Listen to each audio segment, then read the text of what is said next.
जो यहाँ पर रिसर्च स्कॉलर हैं मैं उनके नाम लूंगा। और जो उपस्थित हैं वो जरा अपना हाथ खड़ा कर दें। समय होगा तो हम उनको भी बुलवाएंगे। और जो मैं नाम लेता हूँ, ये मेघा। मेघा है? नहीं। फिर दूसरा अंशुल का तो शायद हो गया क्या? है। हाँ। अच्छा, दूसरा है सोनल। सोनल नहीं है। सुशांत। हाँ। क्या? अच्छा, आप हैं। हाँ, अच्छा।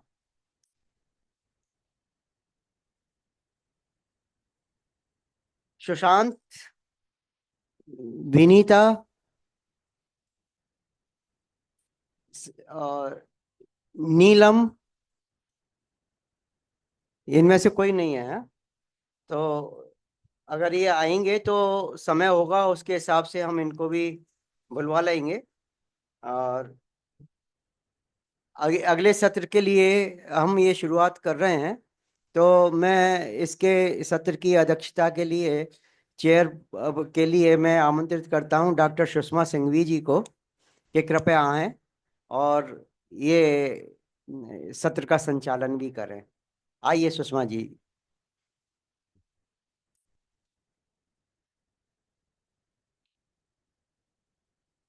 मैं कर देता हूँ। नहीं नहीं, आप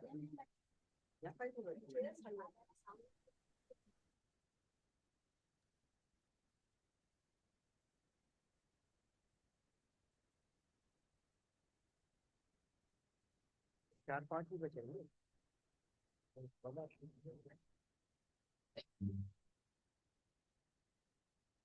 हमेशा आप ये लेते हैं।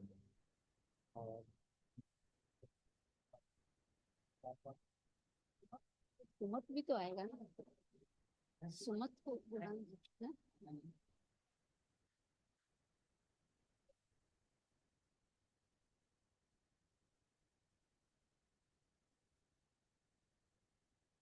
ये सत्र में जो को चेयर हैं वो सुमत जैन हैं, वो अभी आ रहे हैं डॉक्टर सुमत जी। जब तक ये, क्योंकि टाइम तो हमारा हो रहा है और हमारी इच्छा है कि अधिक से अधिक लोगों को हम बुलवाएं। भले ही हम उनको 2 मिनट का समय दें, कम से कम वो इतना बता पाएं कि उन्होंने किस बस सब्जेक्ट पे, टॉपिक पर अपना काम किया है और उसकी खास विशेषता क्या है जिसमें कि उन्होंने अपना मंतव्य रखा है। तो आगे का ये सत्र, ये हैंड ओवर करता हूँ डॉक्टर सुषमा जी।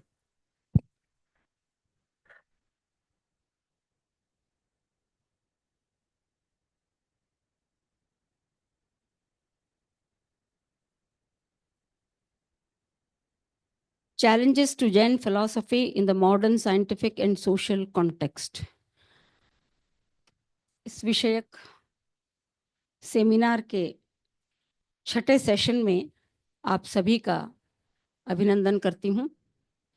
माननीय श्री नरेंद्र भंडारी साहब, प्रोफेसर अनिल जैन साहब, समस्त पदाधिकारी वृंद, विद्यार्थियों, रिसर्च स्कॉलर्स एंड विद्वत वृंद, इस छठे सत्र पर पेपर प्रेजेंटेशन हेतु कुछ नाम मेरे सामने हैं।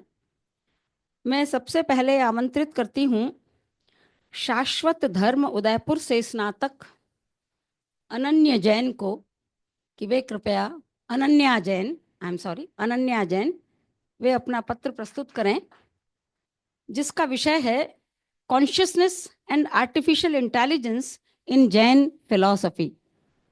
Ananya Jain.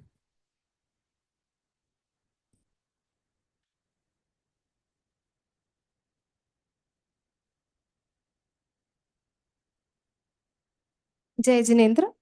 Today my topic is consciousness and artificial intelligence, a comparative study in the Jain perspective.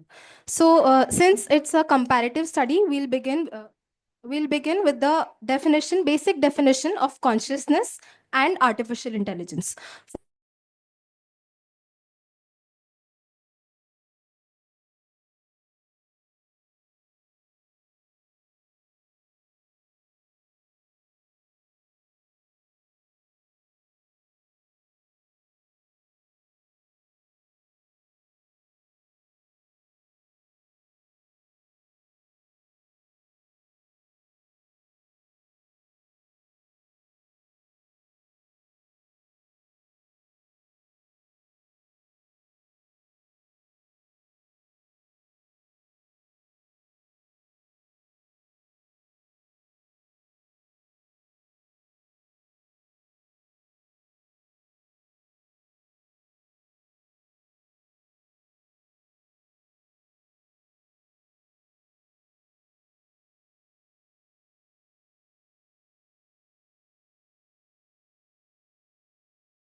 Lehman has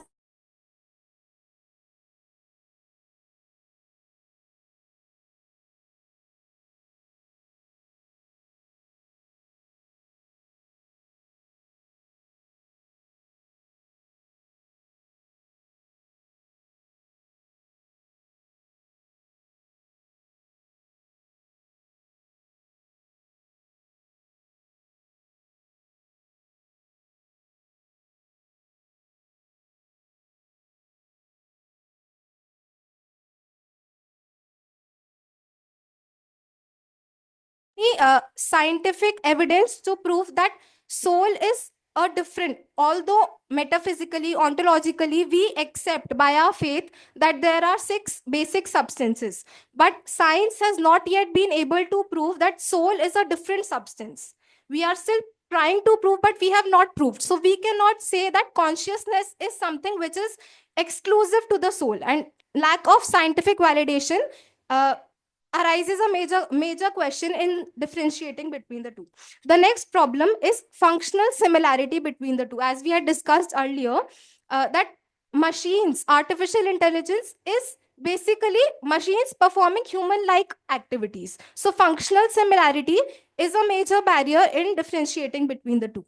Next problem is, although today we might not have been so advanced in artificial intelligence that we are able to differentiate. But prospected or future advancements in this field pose a significant threat in differentiating, because today we have been able to create humanoids which have been given social status equivalent to humans. Then how can we differentiate between the two is a major concern. Next challenge which we face is that origin of consciousness is something which has been debated since times immemorial. Since the origin of philosophy, we have a philosophical school of thought, which is the Charvak Mat. And Charvak Mat states that soul or consciousness is something which arises from the 4 basic components of nature, that is air, water, soil, and fire. And when these are mixed in the right proportion, soul arises.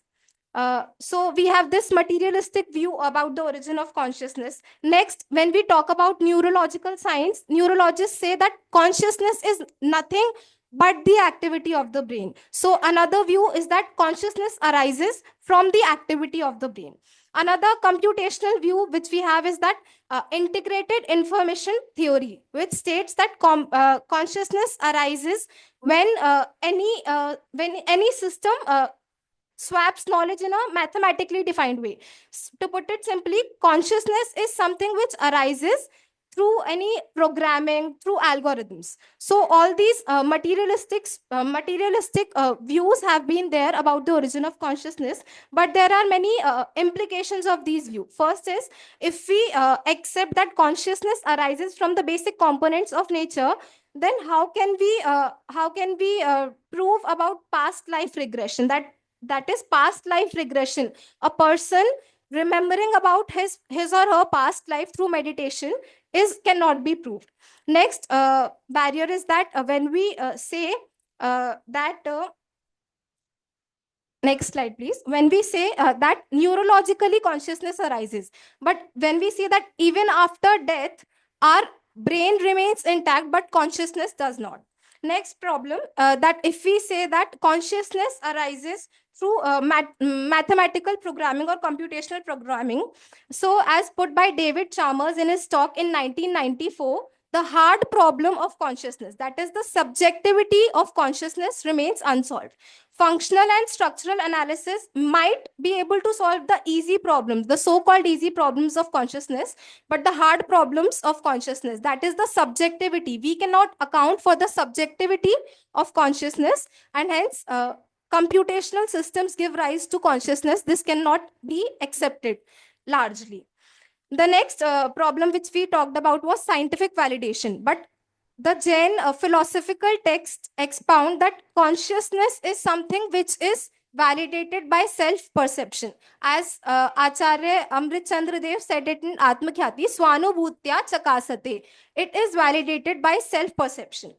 And also Acharya Kundukunda Dev calls Atma Alinga Grahan, that that is Atma, cannot be proved through any inferences or through any sensory evidences. Also, when we are knowing, when we are engaged in knowing a substance, we automatically know our true self. That is, we are knowing our consciousness at each and every moment of our life. For example, when I say that I am knowing this mic, I automatically accept that I am knowing my knowing self. So this is a counter to the statement that we do not have scientific validation, but we have validation through self-perception. Next slide, please. Next. Now we can see certain unique properties of consciousness and certain limitations of AI. First one, yeah. First one is that consciousness is self.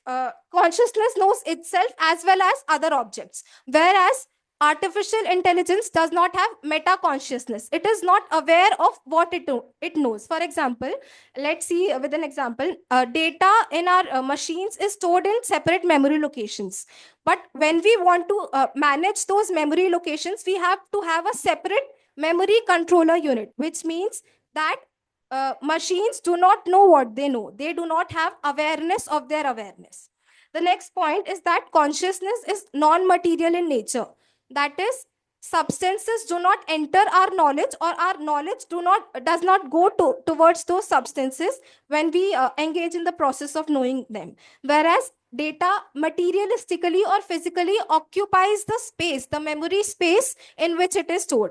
Because if we want to store store a data in a memory location, either we have to empty it or we have to replace it. So this proves that data physically occupies space, which is not the case with consciousness. The next point is that consciousness is subjective in nature. It is not even dependent on the knowables. ज्ञान अपनी स्वच्छत्व शक्ति से कार्य करता है, परंतु when we see artificial intelligence, it is objective in nature. It works only on the basis of the inputs we provide, and it analyzes that information according to the programming that has been done, according to the algorithms that have been provided. The next distinguishing factor is that consciousness is, since it is a property of the soul, it is accompanied with several other factors such as morality, such as happiness, which is not the case with artificial intelligence. It does not exhibit morality. It does not exhibit happiness. It does not have feelings. Now, next slide. The conclusion which we can say that as we have seen that functionally AI might be similar to consciousness. And this even proves that when Acharya Kundukund Dev says that Kshayopshamik Gyan Podgalik hai, because even a matter can perform functions which we are doing through our Kshayopshamik Gyan. So what we need to do, that we need to use our present knowledge in recognizing our true knowing self, so that we can move towards the transcendental knowledge, which will definitely lead us towards salvation. Some questions which I would like to pose, that can we replace, with scientific advancements, can we somehow replace AI with the Dravya Indriya? Since Indriya has been classified in two sections, Bhavindriya and Dravya Indriya. Bhavindriya is a property of the soul, but somehow can we replace these machines with Dravya Indriya? And the next question is that although we widely accept that consciousness is the distinguishing property of the soul, but in the times to come, since we are facing many challenges, that can we say that happiness is the distinguishing property of the soul and not consciousness, because we are facing certain challenges? That's it. Thank you. Jai Jinendra. Thank you very much, Ananya ji. Is there any? Yes, please.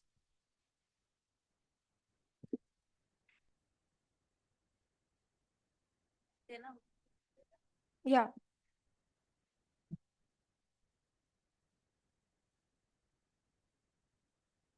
Developers है ना, developer से जब बात करो, उसको जो algorithm programming develop करता है, कभी जो you take the along, you go for that, ये तो आपने सुपरफिशियल देखा। वो मशीन लैंग्वेज को डेवलप करता है, उसको थिंकिंग क्या है, you know, that is very important. उसके कॉन्सेप्चुअलाइजेशन देखे हुए वो कैसा कर रहा है, क्योंकि दैट इज फंडामेंटली इंपॉर्टेंट। आपने सही टच किया था that see there is a coupling. One is the so called instrumentation of the, जो भी लेके ड्रोन लीजिए कोई भी लीजिए, दैट्स मोर ऑफ द्रव्येंद्रिय। भावेंद्रिय is the programming that is putting it. देखिए उसको वो जैन भी नहीं रहा, जो जो भी कर रहे थे they were not Jains, but something something fantastic. Because आप ध्यान में बैठोगे, आप जैन नहीं है अजैन नहीं है, वो ध्यान में बैठ के उसने काम किया। That something amazing because it goes into the transcendental, अतीन्द्रिय रूप से उसने सोच के किया। मैं अक्सर सोच रहा था 2007 I went to Pittsburgh, they were already developing this concept. So कभी आप इस लाइन पे आप यंग हो, मेरा अनुरोध है आपसे थोड़ा आगे बढ़ाओ, ये कैसे कॉन्सेप्चुअलाइज कर रहा है। Okay, that's important. Don't bother about it, is a face of it taking. अभी बहुत बड़ा आर्टिकल है, इंद्रिय ज्ञान जो है असली ज्ञान नहीं है। आपने देखा होगा काफी आर्टिकल्स हैं। इंद्रिय ज्ञान is more of interface language. Okay, very little of consciousness used in that. Okay, that is a problem, but they take more of it and look at that way. We should appreciate those people. Without knowing it, they are able to simulate the coupling pattern. Thank you so much, it is very interesting. Thank you. Thank you.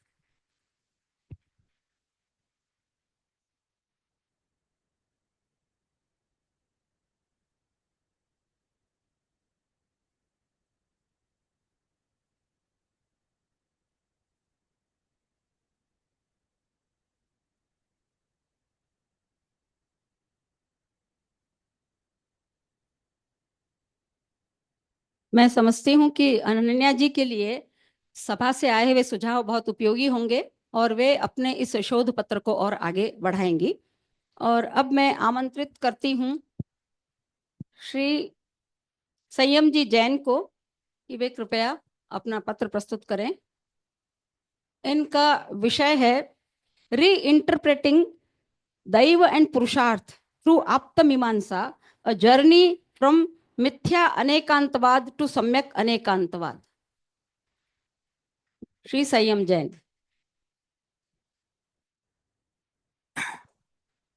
समन्तभद्रः संस्तुत्यः कस्य न स्यान्मुनीश्वरः वाराणसीश्वरस्याग्रे निर्जितः येन विद्विषः। कुरुमंडल का एक stone writing है जिसमें ये श्लोक मिला था। आज से करीब 1000 साल पुराना ये श्लोक है जिसमें समंत भद्राचार्य की महिमा बताई गई है। My basic topic is on Anekant, and the person who's known for Anekant, who has given Jain Darshan a postulated way, a completely propagated way of Anekant is yes ma'am, is Samanta Bhadracharya. So we are starting from there. यदि Jain challenges हमें दूर करने हैं तो सबसे पहले भगवान के दर्शन करने से, भगवान के आगे हाथ जोड़ने से पहले हमें भगवान ने क्या दिया है इसका विचार करना पड़ेगा, वरना भगवान का दर्शन करने से कोई फायदा नहीं है। जैन अपने भगवान का दर्शन कर रहे हैं, मुसलमान अपने भगवान का दर्शन कर रहे हैं और हिंदू अपने भगवान का दर्शन कर रहे हैं। क्यों कर रहे हैं? तो मैं सीधा हिसाब समझता हूँ, भगवान के दर्शन से पहले आपको श्रद्धा की अपेक्षा 7 तत्व, ज्ञान की अपेक्षा अनेकांत और चारित्र की अपेक्षा से अहिंसा को समझना अत्यंत आवश्यक है। बिना इसके आप हाथ मत जोड़िए भगवान के सामने। ये यदि आप करना सीख गए तो आप वास्तव में भगवान के दर्शन करना सीखेंगे और वास्तव में हम सारे अपने जितने चैलेंजेस हैं उन्हें खत्म भी कर सकेंगे, और तो इससे ज्यादा कुछ नहीं है। आइए अनेकांत पर आते हैं, और अनेकांत सबसे ज्यादा इंपॉर्टेंट एस्पेक्ट है इस बात को समझने के लिए, चूंकि हम चर्चा स्कॉलर्स का विषय है, स्कॉलर्स ज्ञान प्रधान होते हैं और अनेकांत के बिना कुछ नहीं है। अनेकांत की विकिपीडिया की, सर नेक्स्ट स्लाइड प्लीज। मेरा टॉपिक दैव और पुरुषार्थ से संबंधित है। मैं कबीरदास जी के 2 दोहे आपके सामने लेकर आया हूं। पोथी पढ़ पढ़ जग मुआ, पंडित भयानक होए, ढाई आखर प्रेम के पढ़े सो पंडित होए। कितना ही आप पुरुषार्थ कर लें आपको क्या मिल जाएगा? कुछ नहीं। दैव आपको होगा, किस्मत अच्छी होगी तो भाई जिंदगी प्रेम से बड़ी आसानी से आपकी गुजर जाएगी, आपको कष्ट नहीं होगा। दूसरा प्रस्तुतिकरण देखिए, नेक्स्ट स्लाइड प्लीज। वे ही कबीरदास जी कहते हैं, जाति ना पूछो साधु की, पूछ लीजिए ज्ञान, मूल करो तलवार का, पड़ी रहने दो म्यान। वे ही इस बात को कह रहे हैं, जाति से क्या लेना देना, आप दैव क्या है कि कौन कहां से आया था, किसने कौन से कर्म का उदय था, क्या फर्क पड़ता है, ज्ञान पर ध्यान दीजिए। साधु ने कितना ज्ञान ग्रहण किया, उसके पास आज का पुरुषार्थ कितना है, उसने कितनी मेहनत से अपना ज्ञान अर्जित किया, इस पर जाइए। वही कबीरदास जी एक जगह दैववादी होते हैं और वही कबीरदास जी दूसरी जगह पुरुषार्थवादी होते हैं। आश्चर्य देखिए, बिना इसके दुनिया नहीं चलती है। Next slide please. जैन दर्शन में इसी को बताते हुए आत्मीमांसाकार ने 8वें परिच्छेद में श्लोक क्रमांक 91 में कहा, बुद्धिपूर्वापेक्षायाम मिष्टानिष्टम स्वदैवतः बुद्धिपूर्वापेक्षायाम मिष्टानिष्टम स्वपौरुषात्। बहुत सिंपल सा मीनिंग है, यदि आप दैव से पूरी दुनिया मान रहे हैं तो फिर दुनिया आई कहां से? ये इसका वास्तविक रूप क्या है? कोई रूप ही नहीं बन सकता। सब पूर्वकृत है, सब योग्यता है। योग्यता से ही योग्यता को पैदा होना था, तब तो दुनिया नहीं खड़ी हो सकती थी। दूसरा विचार करके देखिए, यदि सब कुछ मेहनत से ही हो रहा है तो हम सबके चेहरे अलग क्यों हैं? हम सबका रहन सहन, खान पान, जीवन इतना अलग क्यों है? सारी परिस्थितियां डिफरेंट कैसे हैं? ये सबका भेद खड़ा तो तभी हुआ है जब हम दैव को स्वीकार कर सकते हैं। दैव पुरुषार्थ दोनों को अलग नहीं किया जा सकता, ये बेसिक कॉन्सेप्ट है।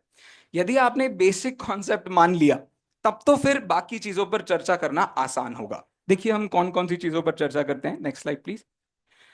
अनेकांत, स्याद्वाद, सप्तभंग, ये जैन दर्शन के ज्ञानात्मक मूल बिंदु हैं। इनमें सबसे बेसिक बात समझने की है, Wikipedia says no single statement can be given for the absolute truth. ये अनेकांत है ही नहीं। एक स्टेटमेंट में हम वस्तु के परस्पर विरोधी धर्म नहीं बता सकते, इसका नाम अनेकांत है। अरे अनेकांत की परिभाषा 95 नंबर के श्लोक में वे ही समंत भद्राचार्य कह रहे हैं, तत्व ज्ञानम प्रमाणम ते युगपत सर्वभाषणम। Means what? अरे जो जान रहा है वो अनेकांतवादी है, जो जानता ही नहीं उसे अनेकांतवादी कहते हैं। आजकल बहुत ये कॉमन हो गया है कि हम स्यादवाद को कंपेयर करते हैं हाइजेनबर्ग के अनसर्टेनिटी प्रिंसिपल से। कंपेयर ही नहीं हो सकता। क्यों नहीं कंपेयर हो सकता? अनसर्टेनिटी प्रिंसिपल तो ये कह रही है कि मोमेंटम और उसके साथ में पाया जाने वाला पोजीशन, एक चीज का मोमेंटम और एक चीज का पोजीशन, ये दोनों चीजें अनसर्टेन है। अरे अनसर्टेनिटी का नाम स्यादवाद है? बिल्कुल इसका उल्टा। बाइबल का एक स्टेटमेंट बताता हूं, हु हैज़थ नॉलेज स्पेरेथ वर्ड्स। जिसके पास नॉलेज है वो चुप होता है। ज्ञानी व्यक्ति जब सज्जन हो जाता है, कम बोलता है, उसको समझदारी आती है। इसका नाम अवक्तव्य है। अवक्तव्य भंग का मतलब कोई बोला नहीं जा सकता ये नहीं है, ज्ञान होने पर बोला नहीं जा सकता। मतलब युगपत दोनों धर्मों को जाना तो जा सकता है, कहा नहीं जा सकता है।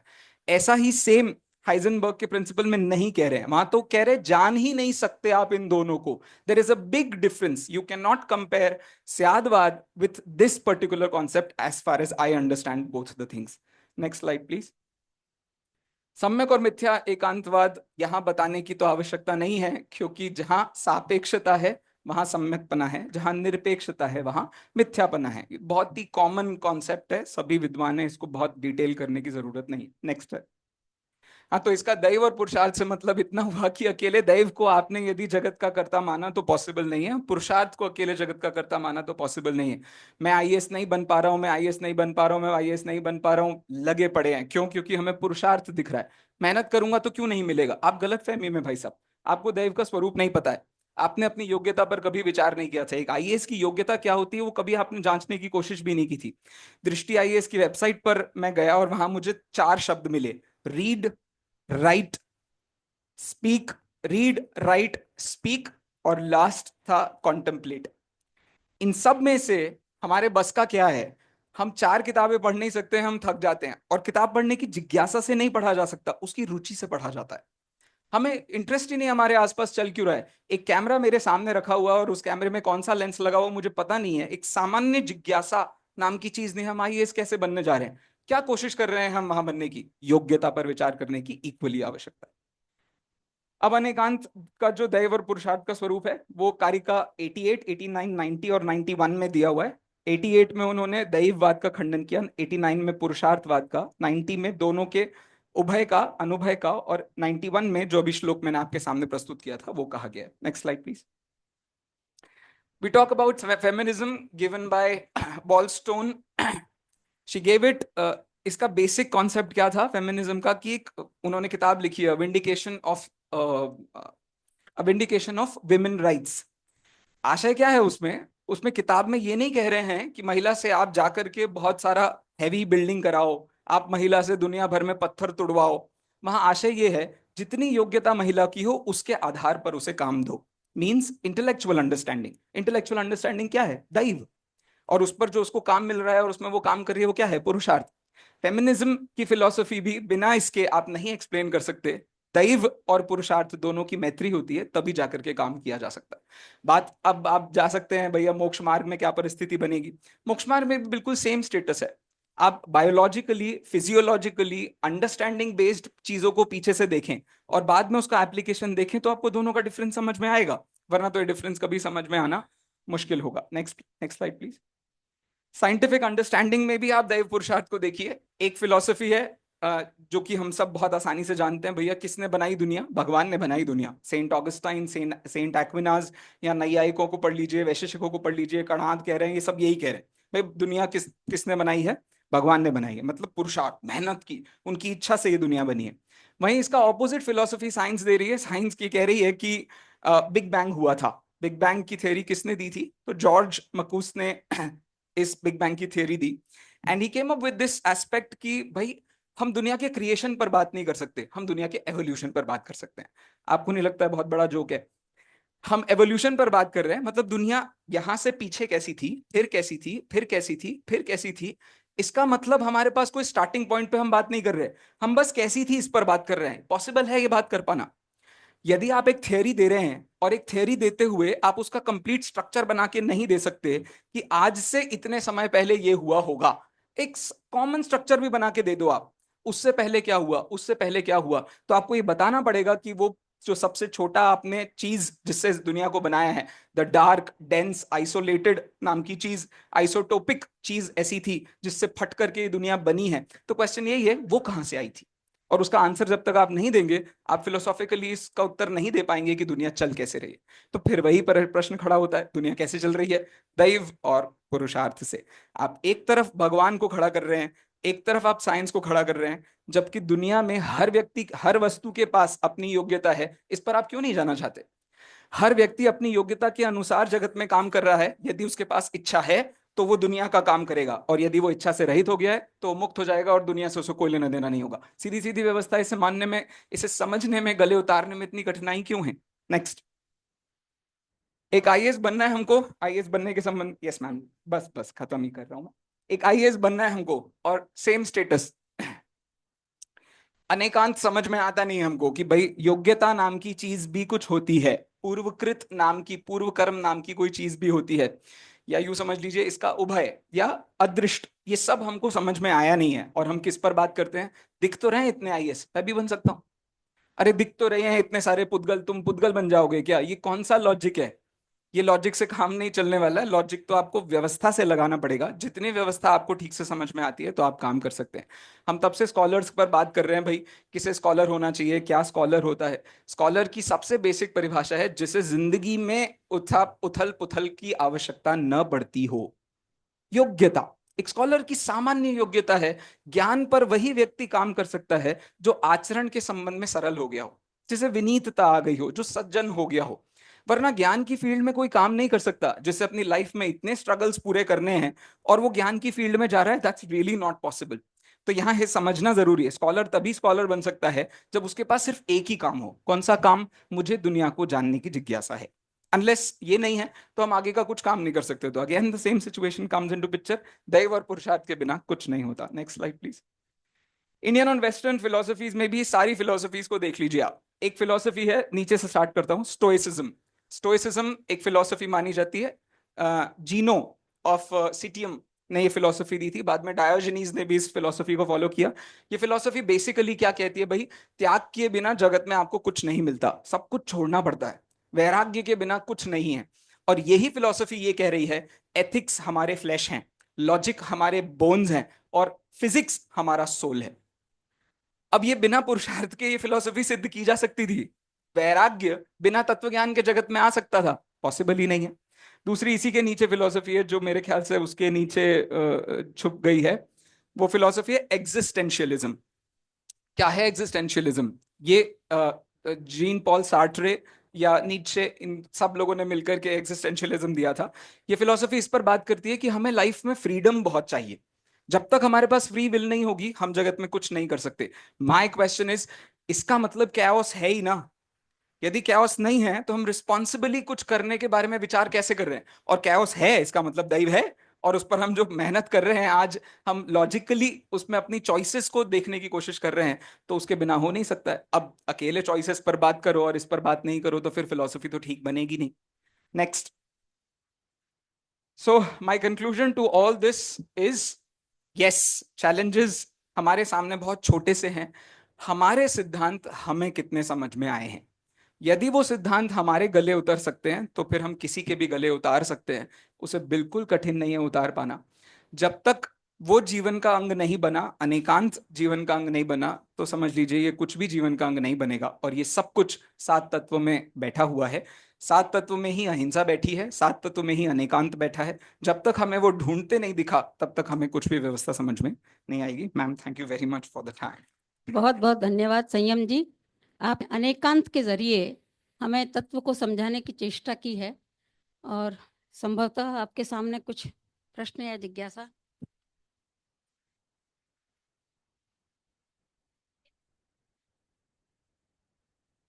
मेरा फेवरेट आचार्य समझ आपने स्पर्श किया, ये ड्यूअलिटी ऑफ दैट भवितव्यता, कार्य वो बहुत सुंदर तरीके स्वयं स्तोत्र में प्रयोग करते हैं वो। Yes sir. भवितव्यता करके उन्होंने कार्य लिंग अनीश्वरो जंतु अहंक्रियात संगत्य कार्य शिकम सार्थवादी करके वो बाहर है। तो ये जो इज वेरी इंपॉर्टेंट कॉन्सेप्ट।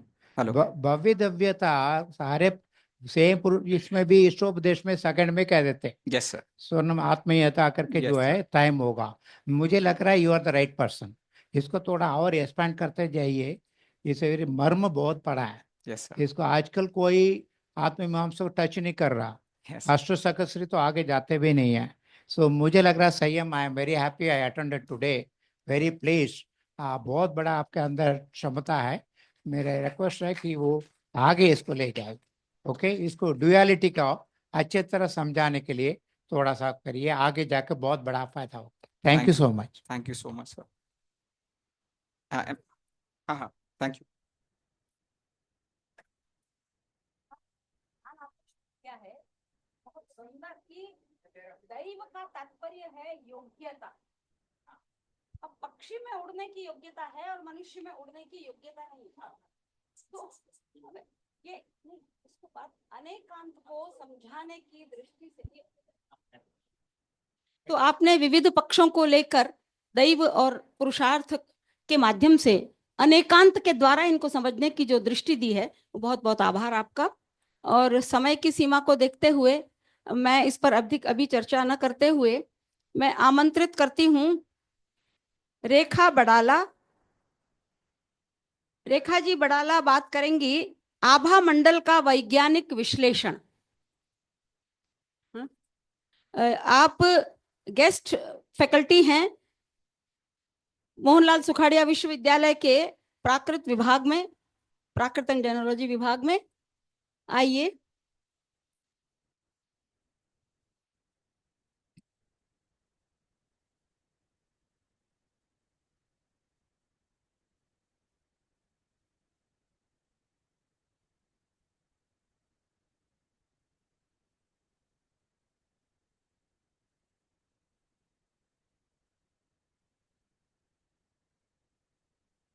आभा मंडल के विषय में ये एक पौद्गलिक है या कि ये रेज कोई इलेक्ट्रिफाइड रेज हैं, पूरे शरीर के चारों ओर होता है या केवल मुखमंडल मुख के चारों ओर होता है। कई बार आप फोटोज में देखते हैं कि कुछ सेंट्स के या कुछ इस प्रकार तीर्थंकरों के चित्रों के चेहरे के पीछे एक गोल आकार से दिखाई देता है। तो उस आभा मंडल की बात आप करेंगी। आभा मंडल का क्या हुआ? तो किसी और को बुलाऊं पहले? नेक्स्ट कॉल कर लूं? आप आराम से कर लें व्यवस्था। तब तक मैं सुखाड़िया विश्वविद्यालय के ही प्राकृत और जेनोलॉजी विभाग से आमंत्रित करती हूँ यशराज जी को, जिनका पेपर यशराज और तनिष्क जैन इन दोनों ने सम्मिलित रूप से तैयार किया है और जिसका विषय है the infinite soul and the finite machine, Jain philosophy in dialogue with AI advancements. चलो आभा मंडल की बात पहले कर लो, फिर ओके।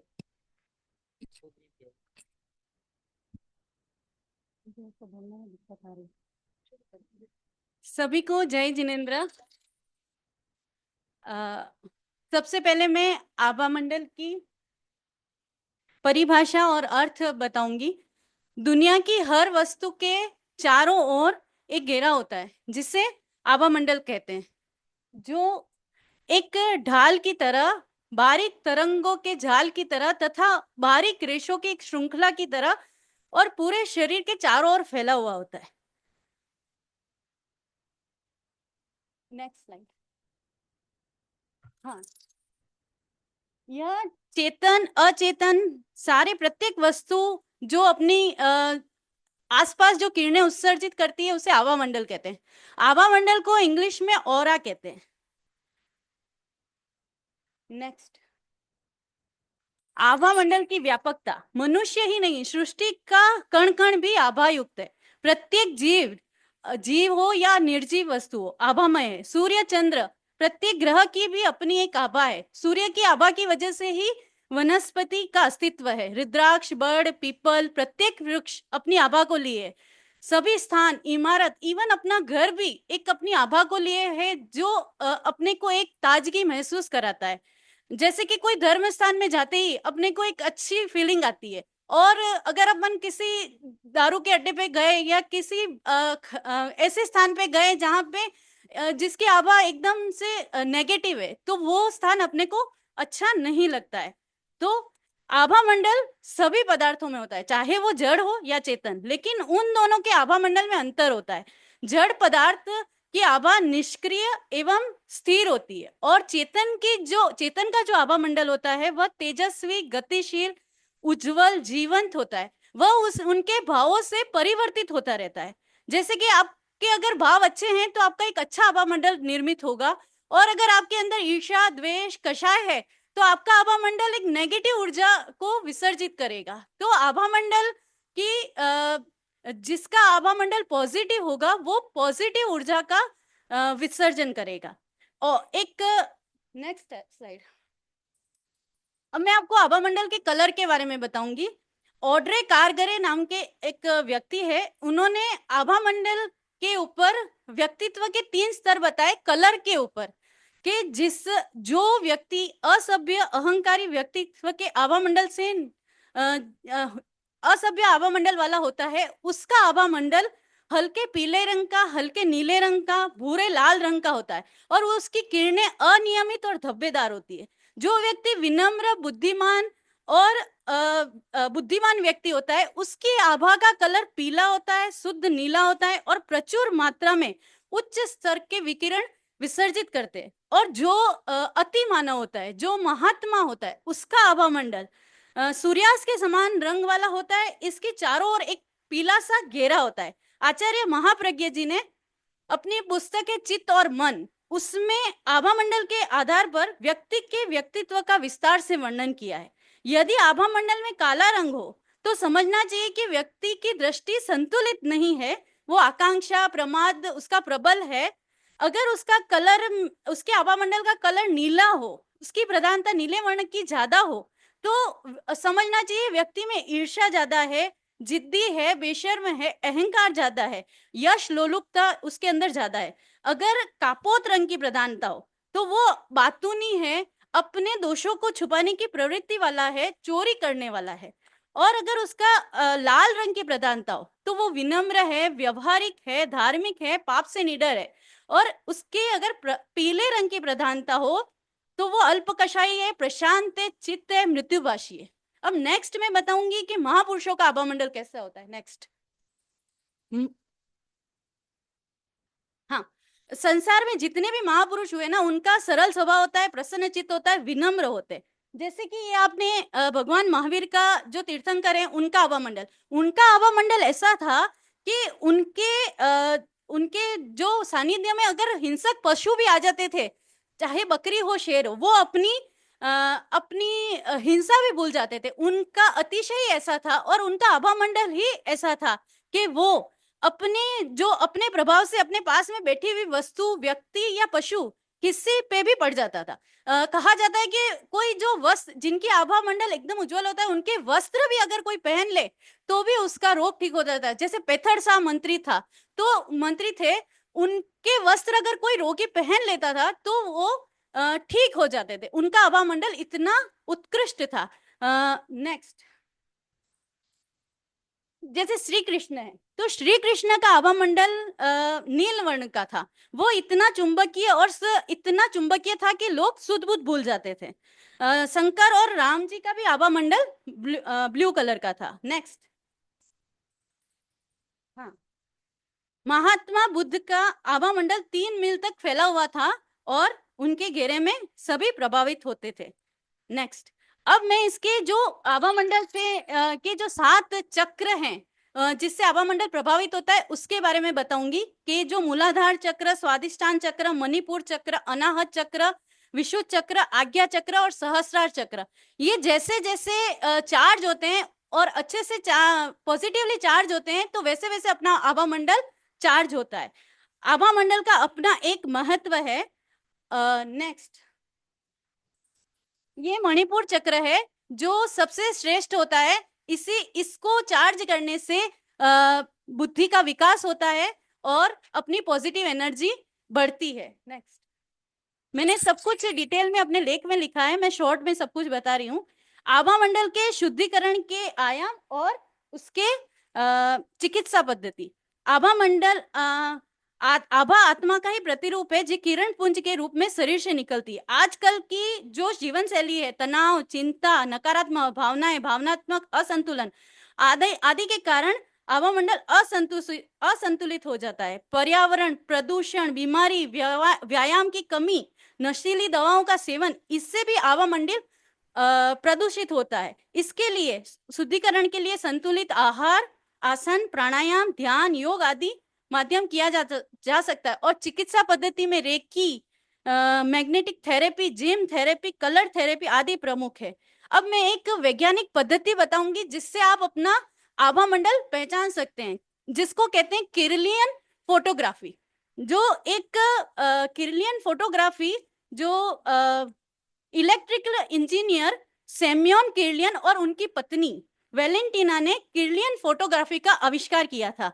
सन 1939 में एक अस्पताल में एक मरीज के इलाज के दौरान उनको अचानक से ध्यान आया कि एक इलेक्ट्रोड को मरीज के त्वचा के पास लाया जाए तो वहां रोशनी दिखाई दी। उन्होंने पेड़ों, पत्तियों आदि कई प्रयोग करने के बाद 1958 में अपनी यह खोज दुनिया के सामने पेश की।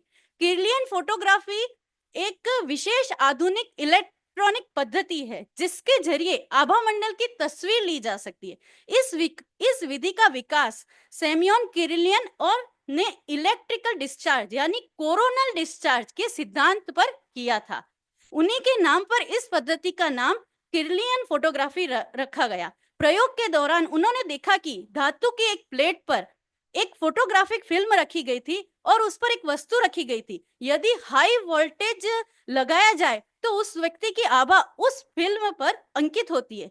किसी वस्तु के किनारे पर उच्च धाराओं द्वारा उत्पन्न प्रकाश कोरोनल डिस्चार्ज को रूस और पूर्वी यूरोप में किरलियन आभा के रूप में जाना जाता है। किरलियन के अनुसार यह प्रकाश आभा एक विद्युत क्षेत्र है। किसी जीवित वस्तु का विद्युत क्षेत्र उसकी शारीरिक भावनात्मक स्थिति को दर्शाता है। इस विषय पर उनका पहला लेख 1914 में रूसी journal scientific and applied photography high में प्रकाशित हुआ। किरलियन कैमरे आम कैमरों से अलग होते हैं। किरलियन विधि द्वारा जानवर और पौधों के आसपास की सूक्ष्म गतिविधियों को छायांकित किया जा सकता है। प्रायोगिक तौर पर जब पौधों से तुरंत तोड़े गए पत्ते की तस्वीर ली गई तो पत्ते के चारों ओर चिंगारी, चमक और संवेदी रोशनी का एक प्रभा मंडल दिखाई दिया। 10 घंटे बाद जब उस पत्ती की तस्वीर फिर से ली गई तो ऐसा लगा कि उसका आभा मंडल नष्ट हो गया, यानी उसकी मौत हो चुकी है। इस विधि से एक परिपक्व पत्ती की तस्वीर से पता चलता है कि आभा मंडल पहले से ही कम था, जो कुछ भी मिनटों में समाप्त हो गया। जब किरलियन पद्धति से मानव शरीर के चित्र लिए गए तो हृदय, पेट आदि अंगों पर विभिन्न रंगों के सूक्ष्म बिंदु दिखाई दिए, जो उन अंगों द्वारा उत्सर्जित विद्युत ऊर्जा के सूचक थे। किर्लियन दंपति ने कई व्यक्तियों के आभामंडल की तस्वीरें ले जिनके हाथ या पैर काटे गए। हालांकि तस्वीरों में कटे हुए अंगों के आभामंडल भी शामिल थे। 1950 के दशक में उन्होंने अपने आभामंडल की छवियों के माध्यम से पौधों और जानवरों में भविष्य की बीमारियों का निदान किया, जिसका उस समय कोई संकेत नहीं था। तो ये मेरा प्रस्तुतिकरण था आभामंडल के बारे में। इसमें मैंने डिटेल में सब कुछ लेख में लिखा है, लेकिन यहाँ समय के कम होने के कारण मैं ज्यादा विस्तार से नहीं बता पाई। जय जिनेंद्र, थैंक यू।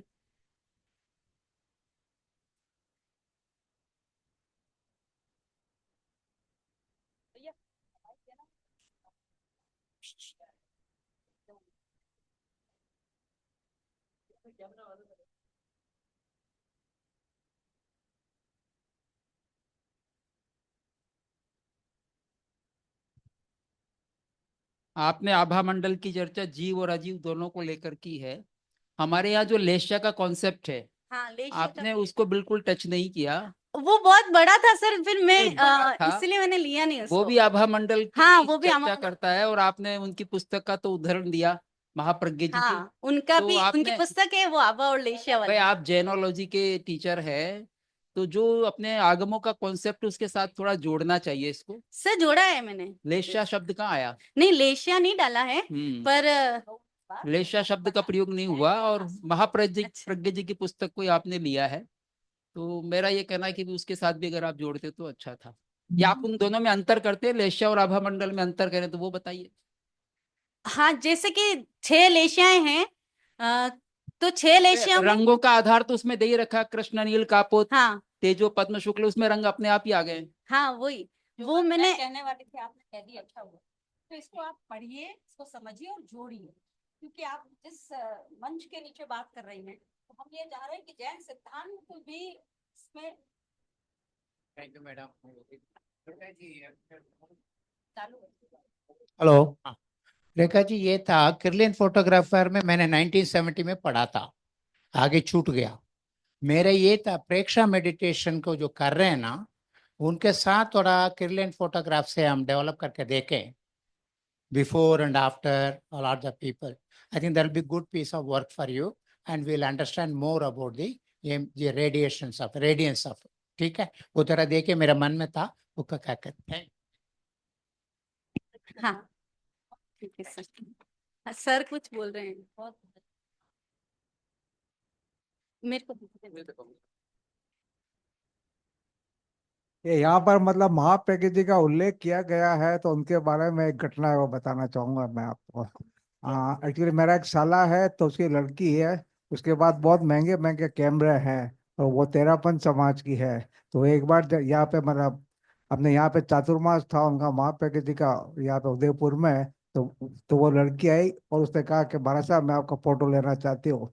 तो उसने फोटो लेने का प्रयास किया, और उसके पास 3 लाख रुपए का कैमरा था। मतलब आप आश्चर्य करेंगे कि उसने अपनी जिंदगी में पहली बार देखा कि वो कितने ही लेंस का अरेंजमेंट चेंज कर दिया, पर वो मतलब फोकस नहीं कर पाया उसके चेहरे पर। तो इतना रेडिएशन वो उनके चेहरे से निकल रहा था, माँ पे किसी के चेहरे से। बहुत बहुत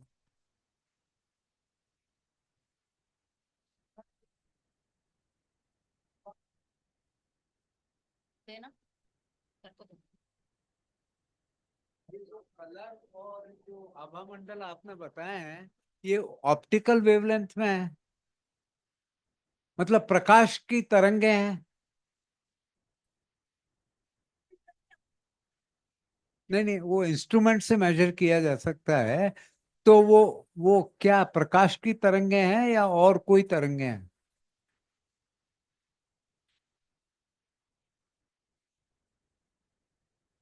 नहीं तो इंफ्रारेड कैमरा में आती हैं। हाँ, केरलियन जो फोटोग्राफी कैमरा जो होता है ना, उसमें आती है। केरलियन फोटोग्राफी वाला जो कैमरा होता है ना, उसमें आती है हाई वोल्टेज। हाँ, प्रकाश की किरणें जैसा ही दिखता है।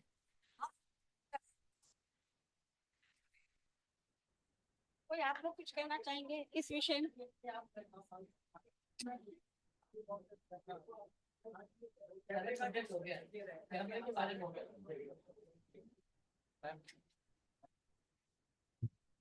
ये सौभाग्य है पत्रवाचकों का कि उन्हें बहुत से दिशा निर्देश मिल रहे हैं अपने पत्रों को और सही लेवल पर ले जाने के लिए। मैं अब आमंत्रित करती हूँ श्री यश राज जी को, सुखाड़िया यूनिवर्सिटी से, प्लीज। एक माइक चाहिए पड़ेगा। ये दो। हाँ।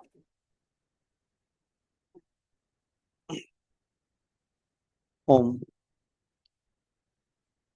हाँ विषय, हाँ आप, मैं विषय, ओके। नमः कौंसिस नासाय स्वानुभूत्या चकात्सते। सभी को जय जिनेन्द्र। हमारा विषय है the infinite soul and finite machines, Jain philosophy in dialogue with AI advancement. Suppose that कि एक ज्ञानी है, कोई जंगल में पेड़ के नीचे बैठा है और वहां पर वो सबकी भविष्यवाणी कर रहा है, पर he is not a man, he is not a women, he is not a monk and he is not a Bodhi vriksha, Bodhisattva, but who is that? Next slide भैया, नेक्स्ट स्लाइड। और वहां पर जय जयकार लग रही है किसकी? ओम एआई बाबा नमो नमः। क्योंकि आज एआई का जमाना है, आधुनिक विज्ञान की होड़ है। हमने जितनी पीपीटी प्रेजेंट करी हैं, वो सारी चीजें जो चल रही हैं, वो सब भी टेक्नोलॉजी का जमाना है। बट मैं टेक्नोलॉजी के लिए मेरे को ऑथर तनिष्क जैन को मैं सौंपना चाहूंगा, और वो आपको आज की टेक्नोलॉजी और एआई की क्या क्या चमत्कार हैं वो बताएंगे, और उसके बाद मैं आपको आत्मा के चमत्कार से परिचित कराऊंगा। Good afternoon to all. सभी ने बाफले खाए हैं तो नींद आ रही है, तो कोशिश करूंगा कि नींद छूमंतर हो जाए। तो मैं अपनी बात को चालू करना चाहता हूं कि एक बहुत ही प्रसिद्ध पर्सन है जिनको गॉडफादर ऑफ आर्टिफिशियल इंटेलिजेंस कहा जाता है। इन्हें अभी 5 महीने पहले ही नोबेल प्राइज मिला है फिजिक्स में। He is the Geoffrey Hinton and said that I think we are moving into the period which is far from the time ever we may have the things which is more intelligence than us. So I think so Joffrey Hinton ये बात से चालू की है, और मैं theoretical विश्लेषण में ना जाकर कर आपको बहुत ही प्रैक्टिकल और रियल टाइम एग्जांपल्स और मॉडल से समझाना चाहता हूँ कि कैसे एआई रियल टाइम में काम कर रही है। तो जैसे आप देख रहे हैं, फर्स्ट ऑफ ऑल जो स्क्रीन में जो वुमेन है, he is not able to speak, ये बोल नहीं सकती है। तो इसके ब्रेन में हमने जो है वो इलेक्ट्रोड को इम्प्लांट करा है, और उसके बाद जो सामने आप देख रहे हैं जो स्क्रीन पर जो है वो आर्टिफिशियल इंटेलिजेंस है। तो हमने एआई एल्गोरिथम को इसके ब्रेन्स में जो न्यूरॉन्स वर्क कर रहे हैं, जो neurons and synapses they are working behind the brain, so they we are giving to the AI algorithm the signals of neurons, and जो एआई जो है वो उसके जो मन में जो चल रहा है वो बोल भी रही है और उसको टेक्स्ट में भी प्रेजेंट कर रही है। ये वीडियो यूट्यूब पे भी अवेलेबल है। तो it is a very intrigue thing, I think so. जो बोल नहीं सकता उसके मन की चीज़ों को एआई पढ़ भी रही है और उसको आपको बता भी रही है। और इसके अलावा ये नीचे वाली साइड में आप देखेंगे तो ये स्टैनफोर्ड यूनिवर्सिटी है। यहाँ पर भी जो ये 25 ईयर से जो रिसर्च कर रहे हैं डिजिटल ट्विन्स पर।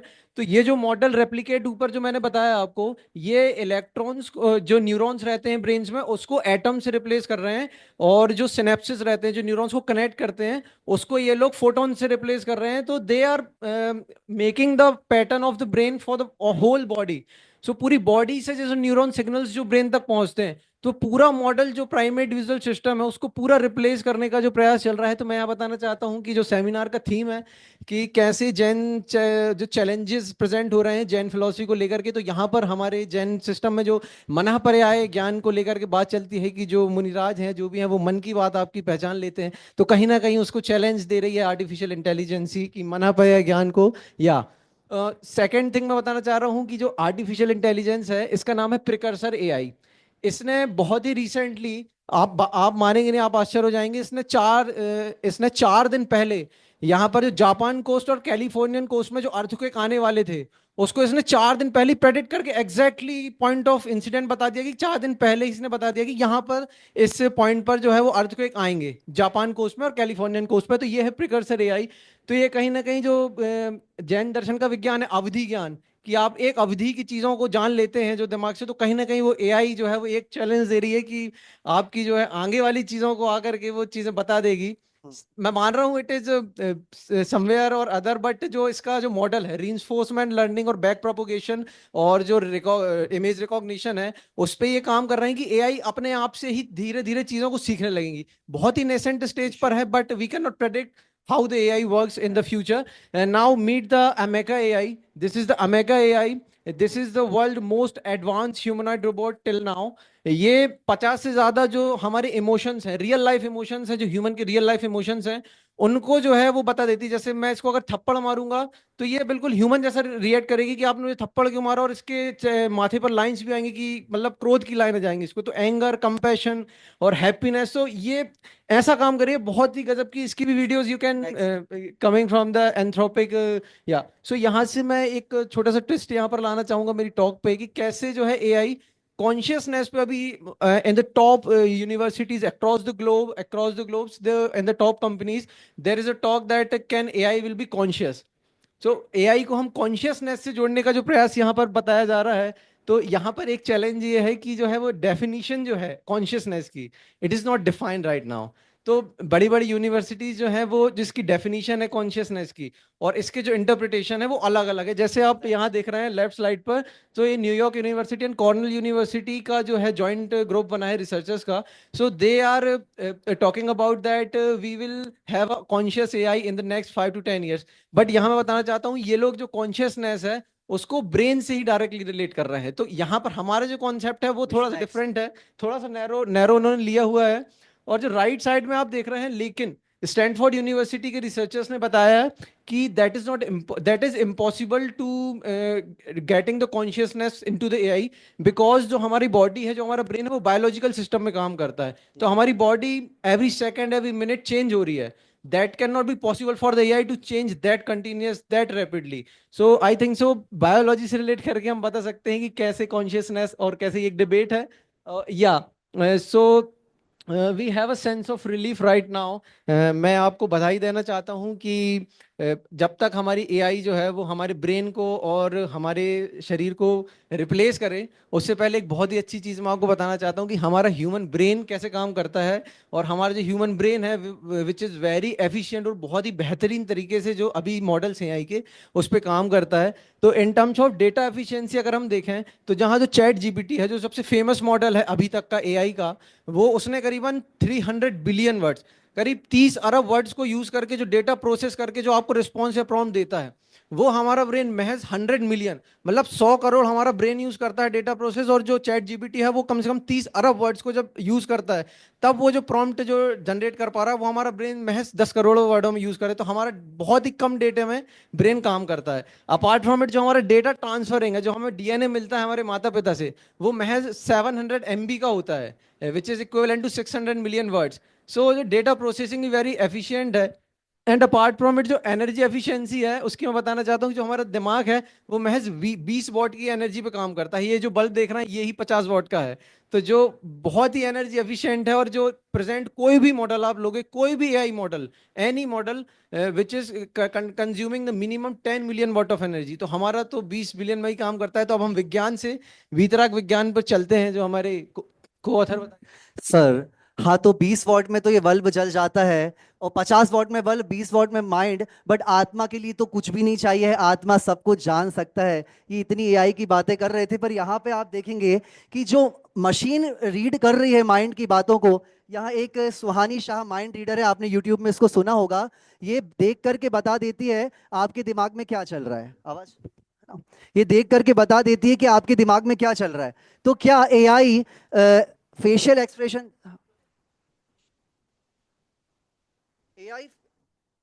एआई फेशियल एक्सप्रेशंस तो बता सकता है, वहां पे बहुत सारी कोडिंग है, बट क्या वो भीतर का, इसके ये जो नहीं दिख रहा है पर वहां पे लिखा है, क्या वो क्रोध भाव रूप परिणमन कर सकता है एआई? क्या उसके अंदर क्रोध भाव रूप आ सकता है? वो बाहर से उसका एक्सप्रेशन हो सकता है। Next next. और जैसे इन्होंने मनःप्रय ज्ञान से तुलना करी है, पर मनःप्रय ज्ञान इतना ब्रॉड है। आत्मा का जो आत्मा इस लाइक द्रव्य, द्रव्य के अंदर गुण पर्याय होते हैं, गुण में भी कितने उसके वेरिएंट है। मनःप्रय ज्ञान, अवधि ज्ञान। तो मनःप्रय ज्ञान जैसे धवला आदि में लिखा हुआ है, दूसरों के मनोगत अर्थ को मन कहते हैं, और उसके मन के संबंध से उस पदार्थ को जान लेता है। और ऋजुमति विपुलमति, जैसे आप एक कार बता देंगे कि आपके अंदर कौन सी आप कार का चिंतन करें तो ऋजुमति, पर विपुलमति तो कार कौन सी, कार का टायर कौन सी ब्रांड का है, कार का नट कौन सी ब्रांड का, इतना डिटेल्ड वो बता सकते हैं मनःप्रय ज्ञानी मुनि। नेक्स्ट। और नीचे ये विदुर, एक सेकंड पीछे करेंगे, नीचे ये कमेंट्री आप सुनते तो एआई को कमेंट्री करने के लिए बहुत सारे कैमरे चाहिए, बट धृतराष्ट्र को संजय जो है वो बिना देखे वो कमेंट्री कर रहा है, वो कैसे कर रहा है, वहां पर वो कैसे काम कर रहा है ज्ञान। नेक्स्ट। अवधि ज्ञान में भी द्रव क्षेत्र काल भाव और भाव से वो जानता है, पर यहाँ पे बोला है शब्द बंध सूक्ष्म स्थूल संस्थान भेद तमत छाया तपोद्योतिवंतश, ये सारे पुद्गल हैं शब्द आदि भी। और महास्कंद से लेकर परमाणु पर्यंत समस्त पुद्गलों को, असंख्यात लोक प्रमाण क्षेत्र काल भाव को, ये पुद्गल भावों को जानता है, मतलब जो आत्मा के अंदर पुद्गल का चिंतन चल रहा है। तो अभी तो पुद्गल में ही चर्चा चल रही है, पर केवल ज्ञान तो बियॉन्ड धर्म अधर्म आकाश काल को भी वो जानता है, तो पुद्गल में ही इतना बृहद रूप में जान रहा है, जिसका वर्णन अपने ग्रंथों में है। नेक्स्ट करेंगे। ये गोमट सार का विषय है कि परमाणु को जानने वाले सर्वावधि हैं, सूक्ष्म अति सूक्ष्म, फिर उत्कृष्ट परमावधि, सर्वावधि से परमावधि, और ऊपर परमावधि का जघन्य रूप, इतने इतने वो मतलब मॉलिक्यूल्स स्कंध को जान सकते हैं, इतना बृहद हमारे यहाँ है। और यहाँ जो 3 आयामों के समान ये दिया है, ये 4 डायमेंशंस में मनुष्य गति में मति अवधि ज्ञान काम करता है। नेक्स्ट। ये जैसे चेतना की जो परिभाषा भी साइंस नहीं कर रहा है, पर हमारे यहाँ कहीं ना कहीं आया है कि अनुभूति उपलब्धि वेदना जो हो रही है वो ही कॉन्शियसनेस है, चेतना है। नेक्स्ट करेंगे। और अभी एक रिसेंट ये रिसर्च, ये इनकी ओरिजिनल वेबसाइट है द साइंस ऑफ रिकार्नेशन। तो जिम कटर ने वर्जीनिया विश्वविद्यालय में मनोचिकित्सक हैं, और इन्होंने 2500 बच्चों के ऊपर ये प्रयोग करा है, और इन्होंने जाना है कि पूर्व भाव की स्मृति उनको है, और स्मृति बस नहीं, भाषा भी। जैसे वो अगर जर्मनी है तो उनको फ्रांस की भाषा याद है, उनको इटली भाषा याद है बच्चों को। तो ये रिसर्च हुई है और इनकी बुक है लाइफ बिफोर लाइफ, और इनने सारी रिसर्च इसमें लिखी हुई है, और इनकी वेबसाइट है डिवीजन ऑफ परस्पेक्चुअल स्टडीज, ये इसकी वेबसाइट भी, तो आप यहाँ जाके देख सकते हो। उन्होंने बहुत अच्छा एक फाइनल जो कॉन्क्लूड करा, तो वो कहते हैं चेतना संभवतः मस्तिष्क से स्वतंत्र कोई एंटिटी हो सकती है, तो चेतना मस्तिष्क से वो अलग सिद्ध भी कर रहे हैं। नेक्स्ट। और केवल ज्ञान तो आपको पता ही है कि केवल ज्ञान बहुत बृहद है, अतीत अनागत और वर्तमान समस्त पर्यायों को जानता है। और यहाँ पर ऐसी भी बात है कि अपरिणामी केवल ज्ञान है, पर परिणामी पदार्थों को जानता है। कैसे? ये सब प्रश्न है धवला आदि में। और विनष्ट और अनुत्पन्न पदार्थों का भी ज्ञान कैसे हो सकता है? केवल ज्ञान के माध्यम से। नेक्स्ट। तो मैं कहना चाहता हूं कि मति मतलब कुछ खोज के विषय, मनःप्रय ज्ञान से ज्यादा मति ज्ञान बहुत बृहद है, क्योंकि मति ज्ञान भी पिछले भव की बातों को जान सकता है, जाति स्मरण हो जाता है, और मन प्रज्ञान मन की बातों को जानता है। तो इसमें भी हम खोज कर सकते हैं, इसमें हम रिसर्च कर सकते हैं। और नरेंद्र सर से मिलकर के मुझे वास्तव में ऐसा लगा कि हमको धर्म से विज्ञान की ओर नहीं, पर अभी जो लेटेस्ट जो टाइम चल रहा है और जो मॉडर्न बच्चे वो नहीं समझते हैं, इसलिए हमको विज्ञान से धर्म दर्शन और आध्यात्म की ओर एक पहल करनी चाहिए। किसी की भावनाओं को और किसी की श्रद्धा को ठेस नहीं पहुंचा रहे हैं, पर आजकल की यूथ को जोड़ने के लिए आपको पहले टेक्नोलॉजी एंड साइंस की बात करनी पड़ेगी। एक और है कि जैसे क्वांटम पार्टिकल्स जो ट्रैवल के बिना आत्मा कैसे जान रहा है, जैसे अभी वेव्स ट्रांसफर हो रही है तो जान रहे हैं, अभी अपन यहां से फोन लगाएंगे तो अमेरिका में वेव्स जाएंगी, बट आत्मा कैसे जान रहा है बिना पुद्गल के परिणाम मतलब ट्रैवलिंग के। और वो कहते हैं एक देश एक क्षेत्र में रहता है पुद्गल, तो वो कैसे पुद्गल आत्मा से इतना कनेक्टेड है, उसमें हम खोज कर सकते हैं। क्या आत्मा पुद्गल को ग्रहण करके जानता है या खुद से जानता है? और चेतना की ठोस परिभाषाओं की हमको खोज करनी है। तो मैं एक बहुत अच्छा एक भाव रखना चाहूंगा, कल मेरा प्रश्न भी था सर, हाँ बस, तो मैं एक मतलब कल मेरा प्रश्न था कि जैसे वेदों से शंकराचार्य ने वेदांत निकाला, ऐसे ही हमारे दर्शन में क्यों नहीं हम नए सिद्धांत निकालते हैं? हम लोग बस वही अनेकांतवाद शादवाद और ये और वो करते हैं, बट हम नए लोग सिद्धांत निकालें तो बड़े बड़े विद्वान बोलेंगे कि नहीं ये तो नहीं हो सकता, बट हम अगर ये बोल रहे हैं कि मात्र हम दर्शन की बात करें, धर्म की बात, पर विज्ञान की बातों में भी हम मात्र पुराने सिद्धांतों पर काम करना चाहते हैं, कोई नए सिद्धांत निकालता है तो क्यों नहीं हम आगम से आगमांत निकाल सकते हैं, the pure essence of the Agamas. और मैं कहना चाहूंगा कि फॉलोवर नहीं फिलोसफर बनो, पहले फिलोसफर बनना पड़ेगा, फिर स्पिरिचुअलिटी मार्ग में बढ़ करके और फिर रिलीजियन को पाया जाएगा। सबसे पहले रिलीजियन नहीं आता है, धर्म लास्ट में आता है, पहले दर्शन, फिर आध्यात्म मार्ग और फिर धर्म की प्राप्ति होती है। सभी को जय जिनेंद्र। बहुत बहुत धन्यवाद यशराज जी एंड तनिष्क जी जैन। आपने ठीक कहा कि आप भारत में जानते हैं कितनी तरह के दर्शन व्याप्त हैं, तो दर्शन की धारा निरंतर चलती है, कंटिन्यूअस चलती है। धर्मचंद जी ने कल कहा था कि किस प्रकार मूल, फिर उसकी व्याख्या में टीका, चूर्णी, भाष्य, ये सब चलता है। तो इसके माध्यम से और विचार जितने जितने फर्क होते हैं उसके माध्यम से दर्शन बनते रहते हैं। तो इस दिशा में हम ये जो कॉन्फ्रेंस है, जिस भंडारी साहब जिस दिशा में काम करवाना और करना कर रहे हैं चाहते हैं, तो विज्ञान से जैन सिद्धांत की ओर जाने के बहुत सारे रास्ते खुले हैं। आज हमको समझ में आया कि हमारे पास कितना व्यापक और कितना गहन साहित्य है कि जिस साहित्य में इस प्रकार के विशेष, चाहे वो ज्ञान हो, चाहे वो भूगोल हो, चाहे वो और जितने भी यानी विषय हैं उनका ज्ञान हमें प्राप्त हो सकता है। तो आज सब जो बैठे हैं विद्यार्थी, उनके लिए भी शोध के बहुत सारे विषय खुले हैं। आपका फिर से आभार, धन्यवाद। और अब मैं समय की सीमा को देखते हुए आज के सेशन के अंतिम, आप कुछ कहना चाहते हैं? वो टिप्पणी कर रहे हैं शायद। अरे सर,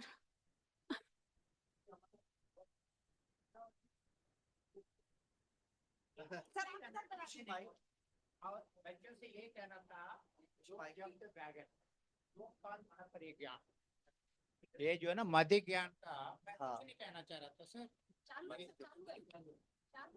हेलो, मध्य ज्ञान का शक्ति 18 प्रकार का बुद्धि है। उसको थोड़ा स्टडी करिए धवला में।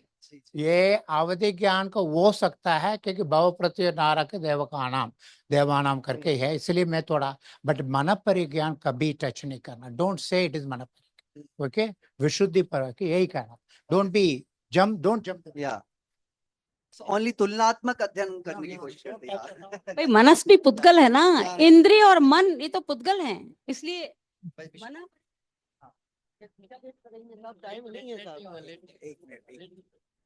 ये बड़ी कंफ्यूजन है एक्चुअली। जो आत्मा का ज्ञान है वो स्पेस और टाइम के बियॉन्ड है। और ये जब आप एआई की बात कर रहे हो, ये सब स्पेस और मतलब टाइम के अंदर में आता है। तो ये बड़ी कंफ्यूजन है, बिल्कुल क्लियर होना चाहिए। और आत्मा के ज्ञान से एक्चुअली व्यक्ति अपने को स्वयं को देखता है और दूसरे ऑब्जेक्ट को भी देखता है। तो वापस यहाँ पे जमीन आसमान का अंतर है। दोनों चैलेंजेस बता दिए, आत्मा का भी चैलेंजेस बता दिए। ऐसा है कि 2 साल के अंदर और भी तरक्की होगी। ये चैलेंज तो है ही, अपने को स्वीकार करना चाहिए। आत्मा की स्व पर प्रकाशकता है, बल्ब खुद को भी प्रकाशित करता है और उसके सामने अंधेरे में पड़े पदार्थों को भी प्रकाशित करता है। तो ये बात जो विशेष भिन्न है, स्व पर प्रकाशकता जो चेतना और आत्मा का गुण है, इसको ध्यान में रखते हुए हम इस बात को और भी आगे ले जाएंगे। और मैं अब आमंत्रित करती हूँ श्री धर्मेंद्र जैन। धर्मेंद्र जी भी सुखाड़िया यूनिवर्सिटी के प्राकृत एवं जैन विभाग से हैं। क्या हैं धर्मेंद्र जी? नहीं हैं।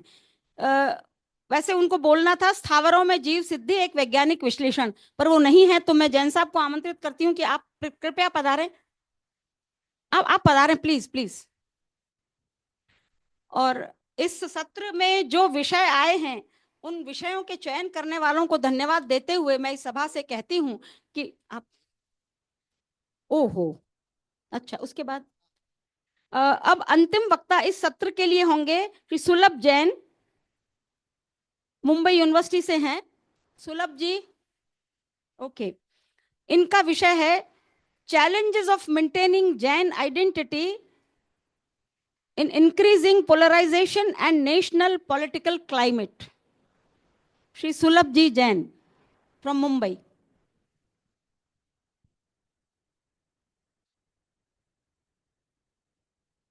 Thank you. जय जिनेन्द्र। Identity is not what we inherit, but what we actively defend and live. So I want to begin with this quote. No. No. Okay. So today I want to speak about a very critical issue, yet very important also, because there are many challenges faced by the Jain community today in preserving its unique identity against the rise of political polarization and nationalism, and particularly in India. So a lot of this has been discussed yesterday in the 4th session by very senior fellows here, and many solutions were also offered in this regard. So my job was nearly half done yesterday only. So I just want to assess some of those points here. Yeah. Thank you. So While Jainism is often respected as a very peaceful and ancient tradition, it is simultaneously vulnerable to subtle forces of assimilation, misrepresentation, and marginalization in the current socio-political landscape. Political polarization today tends to favor majoritarian narratives. In this climate, Jains, although a minority and a separate religion, but they are sometimes portrayed as a part of extensions of Hinduism or as Hindu. The risk, this risks a gradual erosion of Jainism's distinctiveness, both in the public imagination and within the community itself. The challenges manifest not only as religious misrepresentation, but also as political marginalization, social isolation, and in some cases, pressures to conform through coercion, or even in some places, we have seen in news also that the Jain societies are intimidated for a particular Jain pilgrimage site or Jain temple areas or some other places. The intimidation is also being seen. Historically, Jainism has maintained a delicate balance, engaging with the ruling powers while preserving its core tenets of non-violence, Anekantwada, aesthetic values, and etc. But today, there are some very important challenges which we are facing, particularly the religious misrepresentation. Educational and media narratives, they often subsume Jainism under the broader Hindu identity. Also, political marginalization can be seen. Despite so much economic contributions, Jain voices are very much underrepresented in political processes. Even social pressures and internal challenges are some of the things which are very much problematic, and we need to work on that. Although the work is being done and many Jain trust and people are working on this, still um, the way forward is also within the Jaina concepts only. We do not need to look beyond the Jaina concept for solving these problems. But the important factor which we can work on is revitalize the Jain education. The Jaina themselves do not know, the Jain youth, not just youth, but in general, we do not know about Jain concepts, Jain practices, and somehow we move towards the general Indian.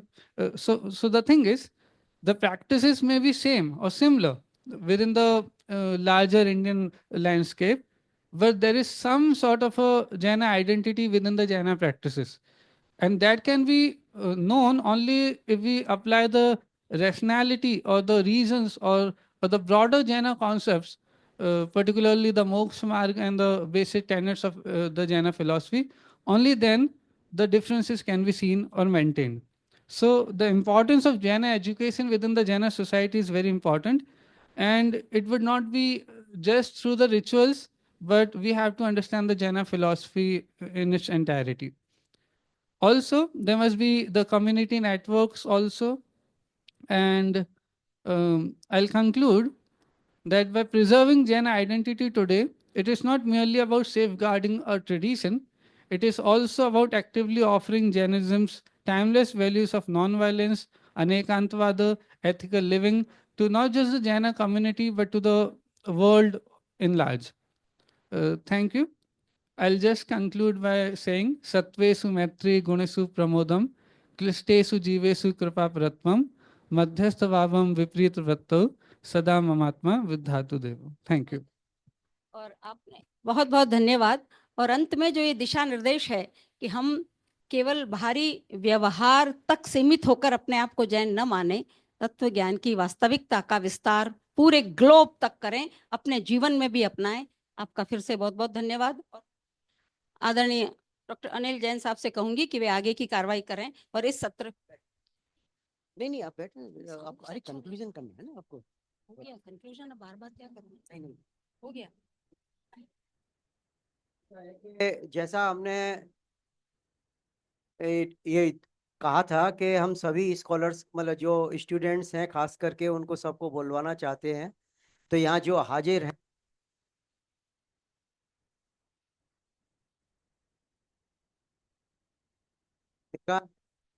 नहीं दूसरे हैं स्वाति, सुशांत, विनीता, नीलम। इनमें से कोई नहीं है? और कोई है इसके अलावा, कोई रह गया हो? आपका है कोई? अ, तो आप आइए, अपना सब्जेक्ट का विषय बताइए, सब्जेक्ट बताइए, और 2 मिनट में आप बताइए कि क्या कहना चाहती थी इन इन द नटसेल। आपका कंबाइंड है क्या पेपर? तो जल्दी आइए आप थोड़ा।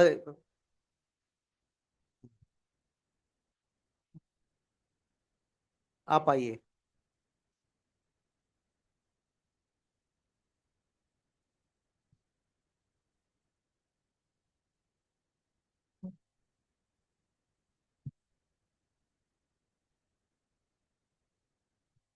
Jai Jinendra. My name is Jinit Ajmera. I am from KJ Somaya Institute of Dharma Studies.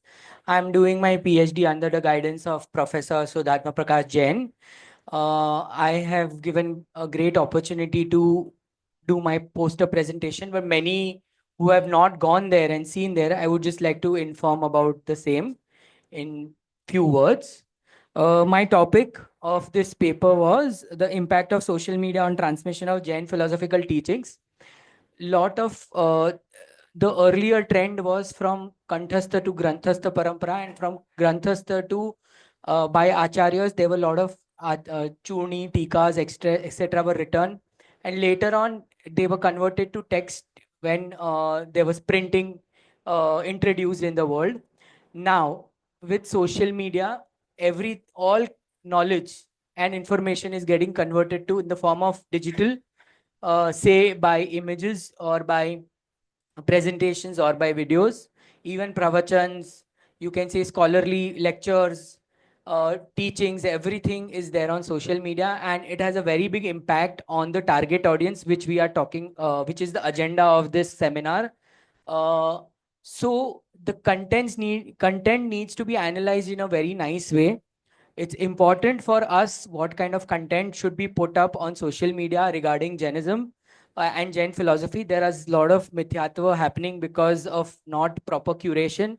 So JAS as a body, I would suggest, can also take up this project wherein they can form a committee who can look at these content and plan how you can intervene the quality of the content, the authenticity. For sometimes there is no. Some people say Mahavir Bhagwan invented yoga because there is Man Yoga, Vachan Yoga, Kaya Yoga, but that is different than the Ashtang Yoga. So these are small misconceptions which sometimes lead to misunderstandings. So just feel free to visit the poster, and also I can share my paper with anyone who wants to understand what all challenges are there, what are the benefits also. Like I told ma'am today morning, there's one very good benefit that earlier 10 years ago Jain food was not that famous, but now because of social media, veganism, Jain food, Jain vegan concept has become so famous worldwide, and now any part of the world you go, you find Jain food easily available. There is awareness of it. Highest view of on YouTube on a channel was on the recipe, Jain recipe channel. So social media is playing a very important role in spreading awareness. So we should focus on the quality, quantity, and the target audience on social media through JAS. That's my message. Thank you for giving me an opportunity. Thank you very much.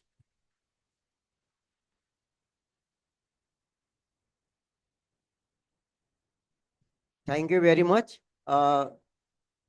ये अभी और कोई तो रहा नहीं है, जो रह गए उनके एक दो के नाम अगले सत्र में। आप कुछ कहना चाह रही हैं? हाँ, बोल दीजिए। 2 मिनट का समय है। हाँ, आइए आइए आइए।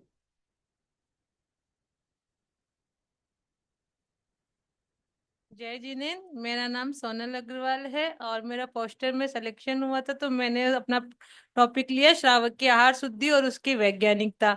तो मैंने उसमें बताया कि श्रावक क्या होता है, उसकी आहार शुद्धि हम कैसे कर सकते हैं, आहार शुद्धि में क्या क्या चीजें आती है, जैसे द्रव्य शुद्धि, क्षेत्र शुद्धि, भाव शुद्धि, और उसमें काल शुद्धि आती है। तो द्रव्य शुद्धि में क्या क्या चीजें आती है, द्रव्य शुद्धि में अन्न शुद्धि का, हमें अन्न कैसा यूज करना चाहिए, कि वो जल कैसा, हमें जल को छान कर करना चाहिए, उबाल के यूज करना चाहिए, तो उसका बताया है। अग्नि शुद्धि में हमें अग्नि जलाते वक्त किन किन चीजों का ध्यान रखना चाहिए, और कर्ता शुद्धि खाना बनाने वाला कैसा होता है उसके बारे में बताया है। और क्षेत्र शुद्धि में जब हम खाना बनाते हैं तो प्रकाश, वायु, स्थान, दुर्गंधता से रहित हो, ऐसा हमारा वह खाना बनाने वाली पाकशाला हो। और काल शुद्धि में जैसे ग्रहण का काल है, कोई शोक का काल है, और रात्रि काल है, तो और प्रभावना का काल, इनका हमें सबका ध्यान रखना चाहिए। और भाव शुद्धि के अंदर हम जब खाना बनाए तो हमें वात्सल्य, करुणा, विनय आदि के भावों से युक्त होकर दान आदि के द्वारा हम उस चीज को कर सकते हैं। ये सब मैंने अपने उसमें बताया है। धन्यवाद। जय जिनेन्द्र। Thank you. और किसी को कुछ कहना है यंग लोगों में से, जिनका अगर यहाँ पर कुछ पेपर वगैरह है तो? नहीं, उनका तो पेपर है बाद में, अगले सत्र में। ठीक है। तो ऐसा है कि जो हमारी भावना थी उसी के अनुरूप हमने इस सेशन को रखा था। हमारी विशेष भावना है कि यंग लोग आगे आएं, सीनियर लोगों का गाइडेंस लें, और जो कुछ भी इम्प्रूव हो सकता है ये सीनियर लोगों से हेल्प लें और आगे बढ़ाएं। और ये सब भार आप लोगों के कंधे पे आने वाला है। मुझे बहुत खुशी हुई कि नए नए टॉपिक लेकर के आप यंग लोग आ रहे हो, और जो चैलेंजेस जैन धर्म ये के सामने आने वाले हैं वो भी बहुत महत्वपूर्ण है। उनको हम किस तरह से उनका सामना करेंगे उसका आज से ही हम विचार करने लगे, ये बहुत ही अच्छी बात है। तो आप जितने भी यंग लोग हैं उन सबको मैं बहुत बहुत साधुवाद देता हूँ, और आगे भी आप इस तरह से अपने प्रयत्नशील रहें। और ये सुषमा जी कुछ कहना चाहते?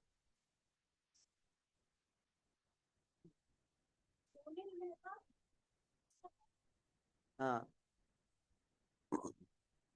चलिए मेहता साहब कुछ 2 मिनट के लिए, आपको समय ज्यादा नहीं दे पाएंगे, 2 मिनट आप बोलिए आप। हाँ हाँ।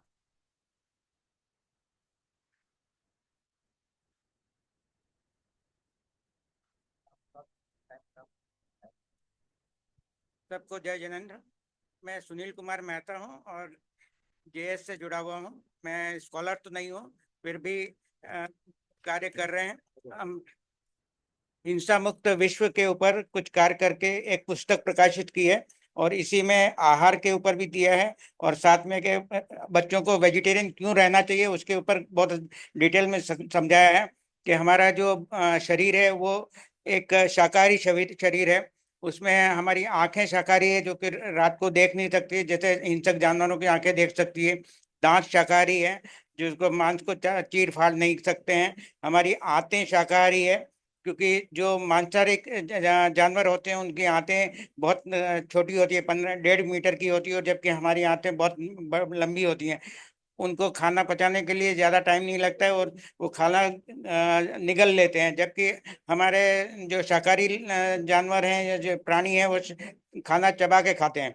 दांतों की संरचना के साथ में उनके पंजों की, नाखून की संरचना भी वैसी ही होती है। तो इस तरह से इस पुस्तक में सब समझाया गया है, और इसी के आगे बढ़ाते हुए हमने इसमें एक कॉपी के अंदर इसके पोस्टर्स लगाए हैं, और 6 पोस्टर्स आगे, और बच्चों में इस पुस्तक को प्रिंट करा के निःशुल्क और साथ में शुल्क के साथ में दोनों तरह से देने की प्रयास कर रहे हैं।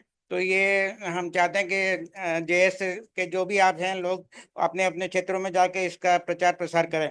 साथ में एक बच्चों को के लिए कुछ गेम्स के साथ में समझाने के और पुस्तकों के साथ में समझाने के कुछ उपकरण मैंने बाहर रखे थे, पर आप लोगों को बताने की खुशी रहती है कि डिस्प्ले के भी सभी उपकरण और जो बुक्स थी सब यहाँ से ले जा चुके हैं, तो इतने लोगों को पसंद आए हैं।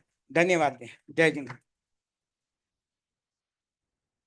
ये श्रीमान ये सुनील मेहता साहब ये शाकाहार और विश्व शांति के अभियान में जुड़े हुए हैं, और निरंतर ये साधु संतों के माध्यम से और दूसरी जगह प्रदर्शनी लगा करके भी अपना श्रम कर रहे हैं। बहुत बहुत धन्यवाद। अभी ये नीलम जैन 2 मिनट के लिए कुछ बोलना चाह रही है। हाँ, वो पोस्टर है उनका, वो बताएंगी टाइटल। और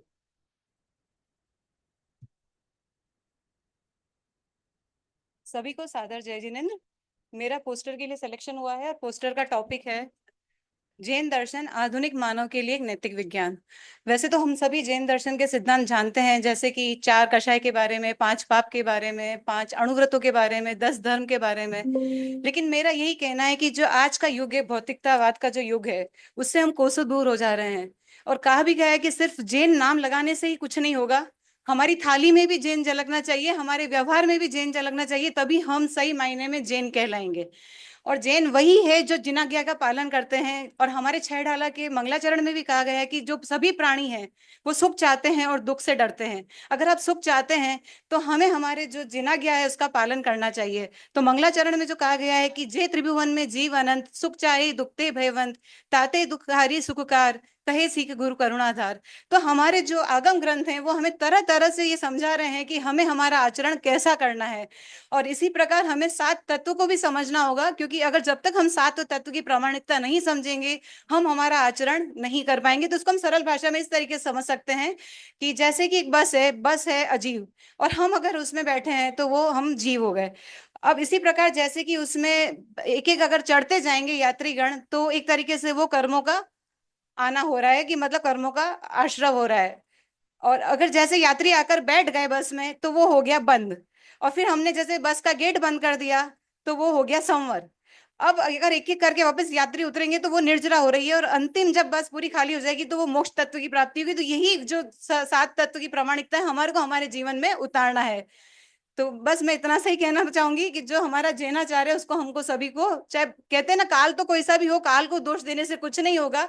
समय तो पहले भी वही था, समय अभी भी वही है। बस इसको हमें समझना होगा और इसके अनुसार हमें आचरण करना होगा। चलिए, बहुत बहुत धन्यवाद। और एक मैं खाली ये सूचना दे रहा हूँ, उसके बाद में टी ब्रेक है। सूचना खाली इतनी है कि आप इसको, जो यंग लोग हैं, इस तरह से ना देखें कि मैं रह गया, किसी को मिल गया। हम ये जो अच्छे, अभी अगले सत्र में भी 1-2 और हैं यंग लोगों के, हम फर्स्ट सेकंड थर्ड और ये 3 प्राइज देंगे, टोकन मनी है। लेकिन ये इसका पर्पस खाली ये है कि हम प्रोत्साहित करना चाहते हैं बच्चों को कि वो आगे आएं और ये जो बुजुर्ग हैं उनको रिप्लेस करें। इसी में हमारी सार्थकता है। तो अगले सत्र में आप उसका इंतजार करिए। 1-2 पत्र और रह गए हैं, उसके बाद में हम डिक्लेयर करेंगे। लेकिन जिसको नहीं मिले वो अपना दिल पर नहीं ले, लेकिन ये खाली एक टोकन मात्र है। और प्रयास ये है कि हम और बेटर करें। तो इसके साथ ही यहाँ पर हम सत्र समाप्त करते हैं, और चाय ब्रेक के बाद में 4 बजे फिर हम इकट्ठे होंगे।